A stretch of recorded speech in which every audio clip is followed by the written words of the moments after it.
Ambalappuzha MLA G Sudhakaran സന്ധിയില്ലാ സമരം ചെയ്തുകൊണ്ട് അവിടെ CPM വിമതർക്കെതിരെ അല്ലെങ്കിൽ CPMലെ ഒരു കൂട്ടം പുത്തൻകൂറ്റ് നേതാക്കൾക്കെതിരെ ഇപ്പോഴും സന്ധിയില്ലാ സമരം ചെയ്യുന്നു. കഴിഞ്ഞ 2 ദിവസം മുമ്പാണ് നീർക്കുന്നം സ്കൂളിൽ നിന്നും മണ്ണുവാറ്റലുമായി ബന്ധപ്പെട്ട് MLA ആയ സുധാകരൻ സ്ഥലത്തെത്തിയപ്പോൾ CPM പ്രവർത്തകർ ഒന്നടങ്കം അദ്ദേഹത്തെ പ്രതിരോധിക്കുന്ന കാഴ്ച കണ്ടത്. വളരെ മോശമായ രീതിയിലാണ് MLA ആണ് സുധാകരൻ എന്നുള്ള ആ ഒരു പദവി പോലും അല്ലെങ്കിൽ ആ ഒരു സ്ഥാനം പോലും ഗണിക്കാതെ അവർ വളരെ മോശമായ രീതിയിൽ സംസാരിക്കുന്നത് കേട്ടു. സുധാകരനും തിരിച്ചു പ്രതികരിക്കുന്നുണ്ടായി. CPMകാർ ഉയർത്തിയിരുന്ന ഒരു ആവശ്യം MLA എന്ന രീതിയിൽ അമ്പലപ്പുഴയിലോ അല്ലെങ്കിൽ പരിസര പ്രദേശങ്ങളിലോ സുധാകരൻ പങ്കെടുക്കുമ്പോൾ CPMനെ അവഹേളിച്ചുകൊണ്ട് സംസാരിച്ചു കഴിഞ്ഞാൽ ഇനി അത് എങ്ങനെ കൈകാര്യം ചെയ്യണം എന്നുള്ളത് ഞങ്ങൾക്കറിയാം. അങ്ങനെ ഏതെങ്കിലും തരത്തിൽ ഒരു കയ്യേറ്റം ഉണ്ടായി കഴിഞ്ഞാൽ അതിൻ്റെ ഉത്തരവാദി ജി സുധാകരൻ തന്നെ ആയിരിക്കും എന്ന ഭീഷണി തന്നെയാണ് അവർ മുഴക്കിയത്. ഇതിനെതിരെ ഇന്നലെ അമ്പലപ്പുഴയിൽ ഒരു റെസിഡൻസ് അസോസിയേഷൻ്റെ പരിപാടിയിൽ പങ്കെടുത്തുകൊണ്ട് ജി സുധാകരൻ കൃത്യമായി പ്രതികരിക്കുകയുണ്ടായി. എന്നെ അങ്ങനെ ഭീഷണിപ്പെടുത്തി വീട്ടിലിരുത്താമെന്ന് നിങ്ങളാരും വിചാരിക്കേണ്ട. ഞാൻ 13 വയസ്സിൽ ചെങ്കൊടി പിടിച്ച് ഈ രംഗത്ത് വന്നയാളാണ്.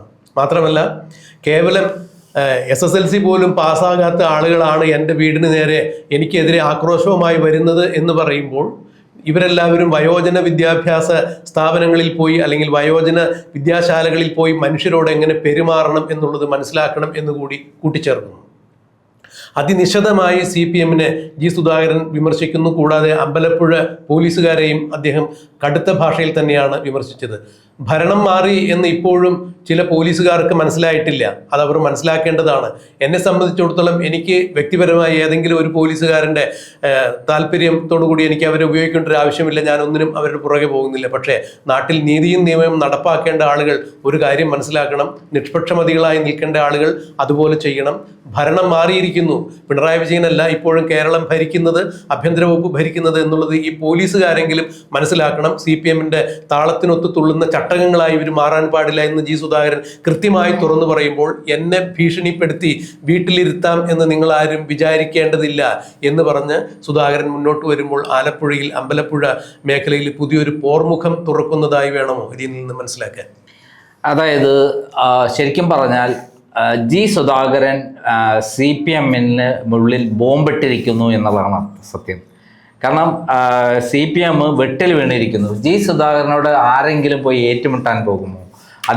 അദ്ദേഹത്തെ പോലെ പരിണിതപ്രജ്ഞനായ, എല്ലാവരും ബഹുമാനിക്കുന്ന, സമൂഹത്തിൽ പേരും നിലയുമുള്ള സ്വാത്വികനായ ഒരു കമ്മ്യൂണിസ്റ്റുകാരൻ എന്നുള്ള രൂപത്തിൽ ജീവിക്കുന്ന അദ്ദേഹത്തോട് ഏറ്റുമുട്ടാൻ പോകുന്നത് കമ്മ്യൂണിസ്റ്റ് ആശയത്തിൽ നിന്നൊക്കെ വിട്ടുമാറി ഗുണ്ടാ മാഫിയ കാര്യങ്ങളിൽ ബന്ധപ്പെട്ട് പ്രവർത്തിക്കുന്ന CPM നേതാക്കന്മാരാണ് അദ്ദേഹത്തോട് ഏറ്റുമുട്ടാൻ പോയത്.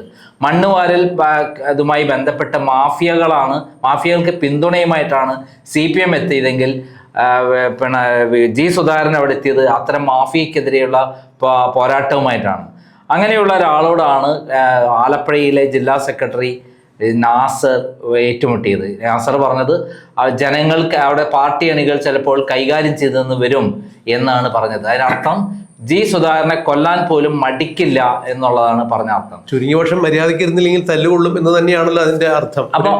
അപ്പോൾ അത് കേട്ടിട്ട് ജി സുധാകരനെ പോലെയുള്ള 13ാം വയസ്സിൽ കമ്മ്യൂണിസ്റ്റ് പാർട്ടിയുടെ ചെങ്കൊടിയുമായി പോരാട്ടത്തിനിറങ്ങിയ ഈ ജി സുധാകരനെ സംബന്ധിച്ചിടത്തോളം അതൊരു പുഞ്ചിരിയോടെ നേരിടുക എന്നുള്ളതിന്റെ ഭാഗമായിട്ടാണ് അദ്ദേഹം നടത്തിയ പ്രസംഗം. ആ പ്രസംഗം ഒന്നും പോയി കേൾക്കാം.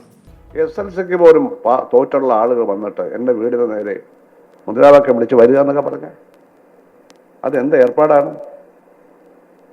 ആദ്യം നിങ്ങൾ ഒന്നുകൂടി വയോജന വിദ്യാശാലയിൽ പോയിട്ട് അവിടെ പഠിക്കും. പ്രായമായവർക്കുള്ള വിദ്യാഭ്യാസ സ്ഥാപനങ്ങളിൽ പോയി CPM നേതാക്കന്മാർ പഠിക്കണം. ജനങ്ങളോട് മര്യാദയ്ക്ക് പെരുമാറണം. എതിരാളികളെ അസഭ്യം പറഞ്ഞതുകൊണ്ട് കാര്യമായോ? ചീത്ത പറഞ്ഞതുകൊണ്ട് കാര്യമായോ? അതുകൊണ്ടല്ലേ മൊത്തം തോറ്റത്? CPMകാർ ഇതിനകത്ത് കാണും. നിങ്ങൾ ചിന്തിക്കാൻ വേണ്ടി ഞാൻ പറയുകയാണ്. നിങ്ങൾ ഒരു പാർട്ടി മാറണമെന്ന് ഞാൻ പറയുന്നില്ല. എൻ്റെ MLA ഓഫീസിലേക്ക് ഇവരെന്തിനാണ് മാർച്ച് നടന്ന് ചീത്ത പറഞ്ഞത്? എന്തിനാണ് മാർച്ച് അത് ചെയ്തത്? പോലീസ് ഇതിന് കൂട്ടാണ്. ഭരണം മാറിയൊന്നും ഇവിടുത്തെ പോലീസ് ഇതുവരെ അറിഞ്ഞിട്ടില്ല. ആലപ്പുഴ പോലീസ് ഇതൊന്നും അറിഞ്ഞിട്ടില്ല. അവർ പഴയ പോലെ പ്രവർത്തിക്കുകയാണ്. വെറുതെയാണ്. ആരോടും മമതയും കാണിക്കണ്ട, വിരോധം കാണിക്കണം. നിങ്ങൾ നിങ്ങളുടെ ജോലി ചെയ്യണം. എനിക്ക് ആരുടെ ആനുകൂല്യം ആവശ്യമില്ല. ഒരു പോലീസുകാരനെ ആവശ്യമില്ല. ഞാനൊരു പോലീസുകാരനെ വിളിച്ച് ഇന്നാരെ അറസ്റ്റ് ചെയ്യണമെന്ന് പറയാറുമില്ല. പക്ഷേ ഇവിടെ പ്രവർത്തിക്കാൻ സമ്മതിക്കത്തില്ല എന്നൊക്കെയാണ് പറയുന്നത്. ആരുടെ ഇവിടെ സമ്മതം വേണം? നിങ്ങളുടെ അറിഞ്ഞിരിക്കണം, നിങ്ങളുടെ വോട്ട് ചെയ്താൽ ചെയ്യിപ്പിച്ച 28,000 വോട്ടാ ഭൂരിപക്ഷം. കേട്ടല്ല, ആ പ്രസംഗത്തിൽ അദ്ദേഹം പറഞ്ഞത് ഇവര് പോയി വയോജന വിദ്യാഭ്യാസം നേടണം എന്നാണ് പരിഹസിച്ച് തള്ളിയത്. മാത്രമല്ല ഇതൊക്കെ ഒരു പുല്ലാണ് എനിക്ക് എന്നുള്ള രൂപത്തിൽ തന്നെയാണ് ഉണ്ടായത്. അതായത് അപ്പൊ ഇനി പ്രകോപനം ഉണ്ടായിക്കഴിഞ്ഞാൽ നേരിടുമെന്ന് പറഞ്ഞ നാസറിനോട് താൻ നേരിട്ടോ, ഞാൻ വീണ്ടും പറയുകയാണ്, കൃത്യമായി വിളിച്ചു പറയും. യഥാർത്ഥത്തിൽ പ്രകോപനം ഉണ്ടാക്കി ആ പാർട്ടിയെ പൂർണ്ണമായി നശിപ്പിക്കുന്ന രൂപത്തിൽ എത്തിക്കാനുള്ള കാര്യമാണ് നാസർ ചെയ്തിരിക്കുന്നത്. നാസർ ചെയ്യേണ്ടത് എന്താ? ജി സുധാകരനെ പോലുള്ള ഒരു പ്രായമുള്ള ഒരാളോട് പെരുമാറേണ്ട രീതി അങ്ങനെയല്ല. 60 വർഷത്തിലേറെ പാരമ്പര്യമുണ്ടല്ലോ പാർട്ടിയിൽ 60 വർഷം പ്രവർത്തിച്ച ഒരാളാണ്. നമ്മൾ പാർട്ടിക്കാർ സംയമനം പാലിക്കണം. അദ്ദേഹത്തോട് സംസാരിക്കുമ്പോൾ ഏറ്റവും മാന്യമായ ഭാഷ വേണം ഉപയോഗിക്കാൻ. നീ എന്നൊക്കെ വിളിച്ച് ഒരിക്കലും സംസാരിക്കരുത് എന്ന് പറയേണ്ട നാസർ എരിതീയിൽ എണ്ണ ഒഴിച്ചു കൊടുക്കുകയാണ് ചെയ്തത്. അതിന്റെ പരിണത ഫലം എന്താണ്? പാർട്ടിക്കുള്ളിൽ തന്നെ എല്ലാവരും ബഹുമാനിക്കുന്ന ജി സുധാകരനോടൊപ്പം നിന്നുകൊണ്ട് പാർട്ടി അണികൾ തന്നെ ഈ നേതാവിനെതിരെ തിരിയുമെന്നുള്ളതാണ് സത്യം. അതായത് ഉള്ള പാർട്ടി പൂർണ്ണമായി അവിടെ നശിച്ചു. 9 സീറ്റ് ഉണ്ടായിരുന്ന ആലപ്പുഴയിൽ ഇപ്പം 6 സീറ്റ് UDF നേടിക്കഴിഞ്ഞു. 1 സീറ്റ് മാത്രമാണ് കഴിഞ്ഞ തവണ ഹരിപ്പാട് UDF ജയിച്ചെങ്കിൽ ഇപ്രാവശ്യം 6 സീറ്റാണ് ജയിച്ചത്. പാർട്ടിയുടെ കുത്തക സീറ്റായിരുന്ന അമ്പലപ്പുഴയും കായംകുളം അടക്കം പൊട്ടിത്തകർന്നു, അരൂര് പൊട്ടിത്തകർന്നു. അങ്ങനെ എല്ലാ മേഖലകളിലും വൻ പരാജയം. ആലപ്പുഴയിലൊക്കെ വൻ ഭൂരിപക്ഷത്തിലാണ് ജയിച്ചത്. അപ്പൊ ആ രൂപത്തിൽ പാർട്ടി തകർന്ന് തരിപ്പണമായി കൊണ്ടിരിക്കുമ്പോൾ പാർട്ടിയെ ഡെവലപ്പ് ചെയ്യണമെങ്കിൽ പാർട്ടി അണികൾ മര്യാദയിൽ പെരുമാറണം എന്ന് പറഞ്ഞു കൊടുക്കേണ്ട പാർട്ടി സെക്രട്ടറി നാസർ തന്നെ ജി സുധാകരനെതിരെ തിരിയുമ്പോൾ ജി സുധാകരൻ എന്താണ് ചെയ്യാൻ പോണത്? ജി സുധാകരൻ ശരിക്കും പാർട്ടിക്കുള്ളിൽ ബോംബിട്ട് തകർക്കുക എന്നുള്ളതാണ് ഇപ്പൊ ചെയ്തിരിക്കുന്നത്. ഇന്നലെ പറഞ്ഞതിന് 100 ഇരട്ടി ശക്തിയോടെ ആണ് അദ്ദേഹം ഇന്ന് പ്രസംഗിച്ചിരിക്കുന്നത്. മാത്രമല്ല ഒരു വിരൽ അദ്ദേഹത്തിന്റെ നേരെ നീട്ടുമ്പോൾ ബാക്കി 9 വിരൽ പാർട്ടിക്കെതിരെയാണ് അദ്ദേഹത്തിന് വരുന്നത്. അതിനെ നേരിടാൻ നാസറിനൊന്നും കഴിയില്ല, പിണറായി വിജയന് പോലും കഴിയില്ല എന്നുള്ളതാണ് സത്യം. അദ്ദേഹത്തെ ചെറ്റാന്ന് വിളിച്ചപ്പോൾ ചെറ്റക്കുടലിൽ ജീവിക്കുന്നവരെ അല്ലേ അധിക്ഷേപിച്ചത് എന്ന് പറഞ്ഞുകൊണ്ടുള്ള അദ്ദേഹത്തിന്റെ ആ ട്വിസ്റ്റ് ഉണ്ടല്ലോ. സാധാരണ പാവപ്പെട്ട ജനങ്ങളെ പറന്നുപോയ പാർട്ടി പാവപ്പെട്ടവർക്കെതിരെയാണ് ആ വാക്കുപയോഗിച്ചത്. എന്ന് സാധാരണ ചെറ്റക്കുടിയുള്ള ആൾക്കാരെയാണ് പറയാറ്. അവരെ അടക്കാണ് അധിക്ഷേപിച്ചതെന്ന് പറഞ്ഞ് സാധാരണക്കാരുടെ കയ്യടി വാങ്ങിയ ഒരു നേതാവാണ് സുധാകരൻ. അപ്പം അങ്ങനെയുള്ള നേതാവിനോടൊക്കെ ഏറ്റുമുട്ടുമ്പോൾ പാർട്ടി വളരെ സൂക്ഷിച്ച് കൈകാര്യം ചെയ്യും. അല്ല തന്നെ ദുർബല ഗർഭിണിയും കൂടെ ആയാൽ എങ്ങനെയിരിക്കും? അതേപോലെയാണ് പാർട്ടിയുടെ സ്ഥിതി. ഈ സമയത്ത് ആലപ്പുഴയിലെ മാർക്സിസ്റ്റ് പാർട്ടിയെ വേരോടെ പൂർണ്ണമായും ഇല്ലാതാക്കാനുള്ള നടപടിയാണ് വിവരമില്ലാത്ത പക്വതയില്ലാത്ത അവിടുത്തെ നേതാക്കന്മാർ കാണിക്കുന്നത്.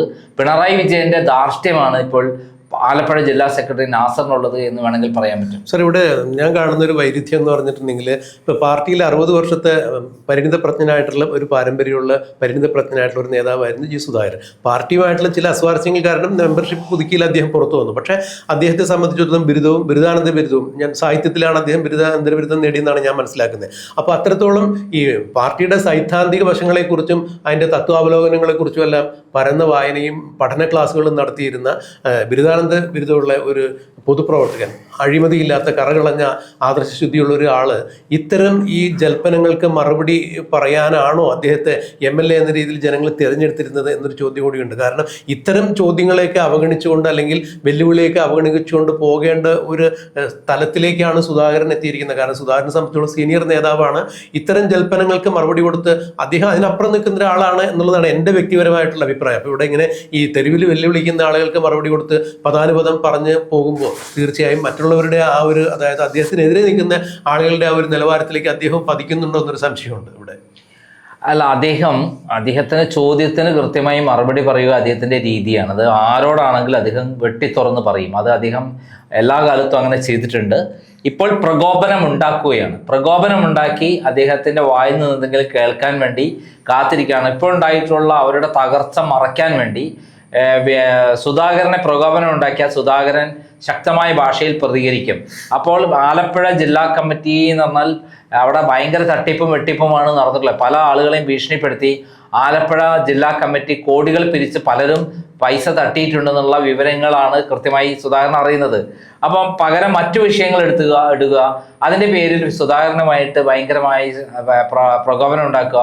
ഇപ്പം സുധാകരൻ കൃത്യമായി ഇതിന് മറുപടി പറയും. അപ്പം ശ്രദ്ധ മുഴുവൻ അങ്ങോട്ട് പോകും. പക്ഷേ ഇതുകൊണ്ട് പാർട്ടിക്ക് ഉണ്ടാവുന്ന നേട്ടം എന്താണ്? പാർട്ടി വീണ്ടും വീണ്ടും തകരുകയാണ്. സുധാകരന് ഫുൾ സപ്പോർട്ടാണ് ജനങ്ങളുടെ. സുധാകരനെ ആരെങ്കിലും ഒരു നെഗറ്റീവായിട്ട് കാണില്ല. കാരണം അദ്ദേഹം ഒരു അഴിമതിക്കാരനല്ല, അദ്ദേഹം ആരോടും കൈക്കൂലി വാങ്ങിയിട്ടില്ല, അദ്ദേഹം ജനങ്ങൾക്ക് വേണ്ടി പ്രവർത്തിക്കുന്ന ഒരാളാണ്. അതുകൊണ്ടാണ് ആ സ്കൂളിന്റെ കാര്യത്തിൽ അദ്ദേഹം ചെന്നത്. റെസിഡൻസ് അസോസിയേഷനിൽ പോയി അവിടെ പല രാഷ്ട്രീയക്കാരുണ്ടായിരുന്നു, തുറന്നടിച്ച് പറഞ്ഞത്. അതിനർത്ഥം പാർട്ടിയെ പൂർണ്ണമായി നശിപ്പിക്കുന്ന ഒരു പ്രക്രിയയിലേക്കാണ് സുധാകരൻ ഏർപ്പെട്ടിരിക്കുന്നത്. പാർട്ടി എവിടെയെങ്കിലും അവശേഷിക്കുന്നുണ്ടെങ്കിൽ അതുകൂടെ ഇല്ലാതാക്കാൻ സുധാകരന് കഴിയും എന്നുള്ളതാണ് സത്യം. കാരണം അദ്ദേഹം അത്രയും പാരമ്പര്യമുള്ള ഒരു നേതാവാണ്, കറകളഞ്ഞ നേതാവാണ്, സംശുദ്ധ രാഷ്ട്രീയത്തിന്റെ നേതാവാണ്. അതുകൊണ്ട് അദ്ദേഹത്തിന് അംഗീകാരം അന്നും ഇന്നും എന്നും ഉണ്ടായിരിക്കും. അദ്ദേഹം വിടുവായത്തം പറയുകയല്ല, അദ്ദേഹം തുറന്നടിക്കുന്നത് കുറെ സത്യങ്ങളാണ്. യഥാർത്ഥത്തിൽ യഥാർത്ഥ കമ്മ്യൂണിസം നിലനിൽക്കണം എന്ന് തന്നെയാണ് സുധാകരൻ ആഗ്രഹിക്കുന്നത് എന്ന് വേണോ ഇതിന് മനസ്സിലാക്കാൻ? അല്ല, തീർച്ചയായിട്ടും അദ്ദേഹം ചിന്തിക്കുന്നതും പ്രവർത്തിക്കുന്നതും അതാണെങ്കിലും ഇപ്പോൾ അതിന് അപജയം സംഭവിച്ച CPM എന്ന പ്രസ്ഥാനത്തെ കടന്നാക്രമിക്കുന്ന വഴി ആ പ്രസ്ഥാനം ഇല്ലാതാവണം എന്ന് അദ്ദേഹം പൂർണ്ണമായി ആഗ്രഹിക്കുന്നുണ്ട്. എന്നിട്ട് പുതിയ നേതൃത്വം വരണം. പുതിയ നേതൃത്വം വരാതെ ഈ നാസറിനെ പോലെ പിണറായി വിജയന്റെ ആസനം താങ്ങികളായ ആളുകളെയല്ല വേണ്ടത്. പാർട്ടിയേക്ക് ജനങ്ങളുമായി നല്ല അടുപ്പമുള്ള, ജനങ്ങൾക്ക് വേണ്ടി പ്രവർത്തിക്കുന്ന നേതാക്കന്മാർ അതിൽ വരണം എന്നുള്ളത് തന്നെയാണ്. ആ പാർട്ടി നിലനിൽക്കണം തന്നെയാണ് അദ്ദേഹം ആഗ്രഹിക്കുന്നത്. ഇപ്പോഴുള്ളത് നശിച്ച് പുതിയത് വരണം എന്നുള്ളതാണ് അദ്ദേഹം ആഗ്രഹിക്കുന്നത്.